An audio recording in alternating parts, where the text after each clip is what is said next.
pues viene el tema del Poder Judicial, porque justo, miren, el presidente, vamos a ponerlo entre comillas, desafió a unos jueces que le habían supuestamente impedido por un mandato judicial que no firmara y publicara en el Diario Oficial de la Federación el decreto de la reforma al Poder Judicial.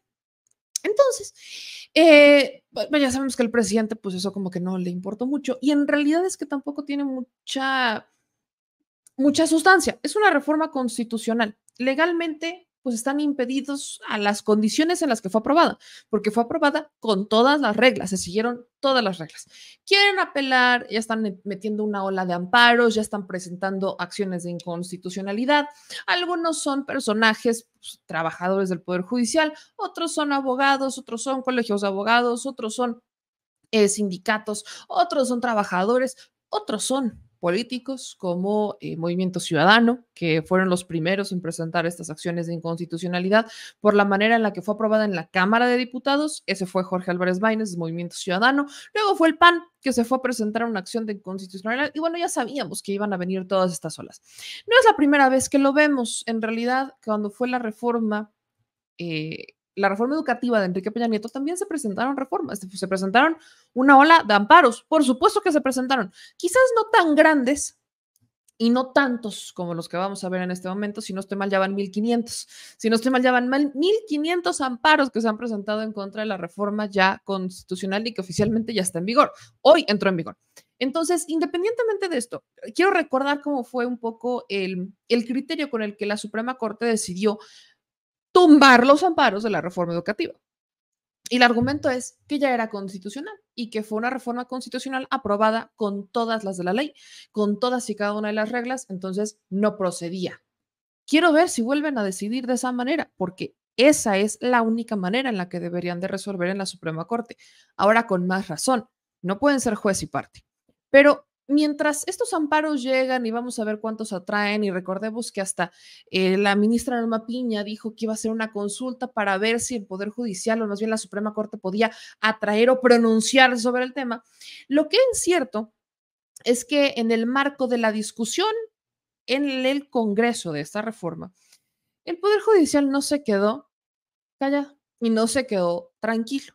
Mientras estaban muy calmados, muy tranquilos en el paro, y lo digo también entre comillas, evidentemente, se andaban aprobando una reducción de los años para poderse jubilar. Básicamente hubo una reducción de prácticamente 10 años. Ahora, a los poquito más de 50, ya se van a poder jubilar en el Poder Judicial. ¿Eso qué quiere decir? Que ante la inminente pérdida de su trabajo, no porque los corrieran, sino porque simplemente sus cargos no fueron renovados por la ciudadanía, decidieron asegurarse su futuro con jubilaciones. Una estrategia muy a la Diego Valadez, para que me entiendan. Vamos a escuchar a Gerardo Fernández Noroña, presidente del Senado, que es justamente el que lo dice en una de sus videocharlas. El Poder Judicial resulta que redujo su edad de retiro de 65 a 55 para darles, pues ya salida a las jueces y a los jueces que se quieran retirar con todo su salario. Es un problema, no son tantos, pero son que 17,000 creo. Pero sí tienen una situación de privilegio frente a la mayoría de la población. Debemos mejorar las condiciones de pensión del pueblo trabajador. Fíjense, paréntesis. Bueno, ahorita lo comento, si no se me va a ir. Es una majadería, es un atraco, es un abuso del Poder Judicial que pudo haber planteado el tema con toda lealtad, pero siguen en el madruguete, siguen en la facciosidad, siguen defendiendo de manera torcida sus intereses personalísimos. Imagínense nada más lo que es hacer estas modificaciones con tal de jubilarte, o sea, con tal de no perder privilegios. Porque, ojo, nadie está diciendo que cuando se sometan a una elección para cargos de jueces, ministros o magistrados, y no queden en el cargo, no quiere decir que se les va a correr sin liquidaciones conforme a la ley. Esta decisión que toman los integrantes del Poder Judicial es justamente lo que demuestra lo que les dolía de la reforma, porque no es que fuera una reforma en la que ellos ya no pudieran crecer laboralmente, no, eso no es cierto, es una reforma en donde obviamente lo que se toca, lo que se modifica es la cúpula de privilegios, desaparece la cúpula de privilegios y eso es lo que no querían. Entonces, pues ante la inminente aprobación, dijeron, pues nos cambiamos la edad de jubilación y ahora sí nos jubilamos más jóvenes porque pues eventualmente igual y no nos toca otra vez estar aquí y mejor me voy con una pensión multimillonaria. Insisto, una clase magistral de corrupción y de soberbia a la Diego Valadez. Pero quiero que escuchen a un magistrado, que es el magistrado del Poder Judicial del Estado de Nuevo León, aparte. Es profesor en la Facultad de Derecho y Criminología de la Universidad Autónoma de Nuevo León, Ángel Mario García Guerra, que él, siendo magistrado, está a favor de la reforma al Poder Judicial. ¿Por qué un magistrado que teóricamente su puesto sí será sometido a elección popular, está a favor? ¿Qué no se supone que todos los trabajadores del Poder Judicial estaban en contra? Qué raro, ¿no? Magistrado desde hace 16 años. Antes de ser magistrado penal, fui juez penal de primera instancia por 8 años y antes visitador judicial del Consejo de la Judicatura. En total, tengo 25 años trabajando en el Poder Judicial. Y con esta reforma que está proponiendo nuestro presidente Andrés Manuel López Obrador y que seguramente va a ser aprobada, es muy probable que yo pierda mi trabajo. Y aún así apoyo la reforma, estoy en favor de la reforma y estoy contento de esta reforma porque ya la vi, ya la analicé, ya la revisé. Y esto es una de las mejores cosas que le pueden pasar a nuestro país, porque no se trata de mí. No se trata de qué me conviene o qué me sirve a mí, se trata de qué le conviene y qué le sirve a nuestro país. Un país que está ávido de justicia desde hace muchos años, justicia que no han tenido, sobre todo en materia penal, porque ese es el área de especialidad que yo tengo. 2 de cada 100 delitos son los que se castigan, es decir, el 98% de los delitos quedan impunes y eso es lo que genera mayor delincuencia. Recordemos que es un poder que jamás ha sido cuestionado, es un poder que durante años se manejó debajo de la mesa, en penumbras, a oscuras, sin publicidad, sin que nadie los cuestionara. Hoy en día estamos viviendo nuevos tiempos en este país, en todos los sentidos. ¿Por qué el Poder Judicial no? ¿Por qué el Poder Judicial quiere permanecer en el oscurantismo? ¿Por qué no nombrar a los jueces, magistrados, pero sobre todo a los ministros, que en mi opinión personal son los peores de todos? ¿Por qué no elegirlos con el voto de la gente? La Constitución es muy clara en el artículo 39, dice que el poder emana del pueblo. ¿Por qué no aplica ese artículo 39 para el Poder Judicial? Y otra cosa muy importante, esas falacias que están vendiendo a través de la prensa y a través de otras organizaciones, por decirlo de alguna manera, de que cualquier persona va a poderse inscribir para ser ministro, para ser magistrado, para ser juez, y con base en su popularidad y no en sus conocimientos va a poder llegar a ocupar esos cargos, es una mentira.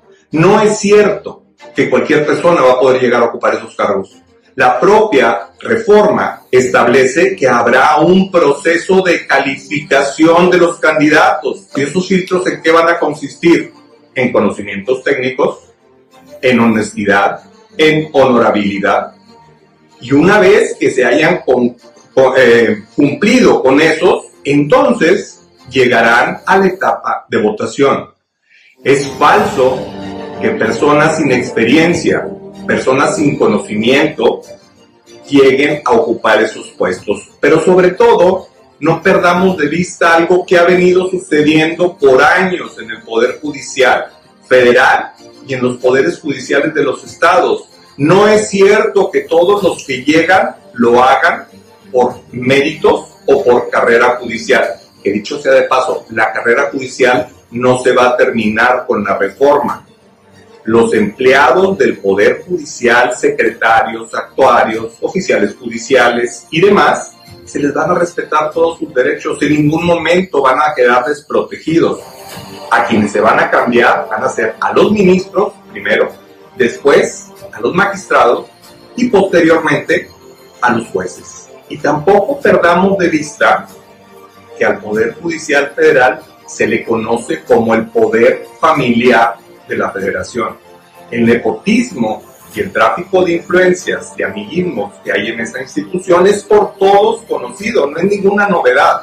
Y durante años se ha sabido que ocupan cargos personas que no tienen experiencia, que no tienen carrera judicial, pero sí tienen padrinos muy importantes. Así que no veo la razón de alarmarse tanto, incluso decir que va a ser el fin de la independencia judicial, que va a ser el fin de este país, por el hecho de que los jueces, magistrados y ministros se elijan por el voto de la gente. Lo hemos denunciado con hechos los actos de corrupción e influyentismo que predominan en el Poder Judicial.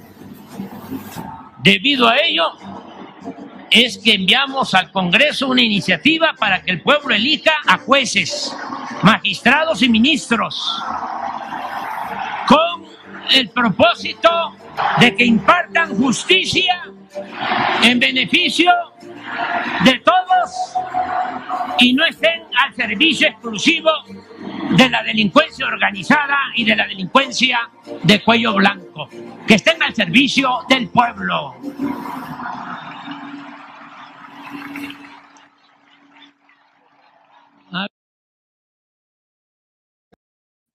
Pues ahí está lo que dijo un magistrado. No soy yo, es un magistrado con 16 años de carrera que empieza diciendo, con esta reforma, mi cargo sí está en riesgo y aún así estoy a favor de la reforma. Yo no logro entender cómo es que si una persona te lo está diciendo, que es justamente la persona, una de las muchas personas cuyo cargo se va a someter a elección popular, yo no logro entender si eso te lo están diciendo, qué necedad, qué necesidad tenemos de estar empeñados en decir que es una reforma nociva que va a atentar contra la independencia de un poder judicial y porque el presidente va a poder imponer, ¿perdón?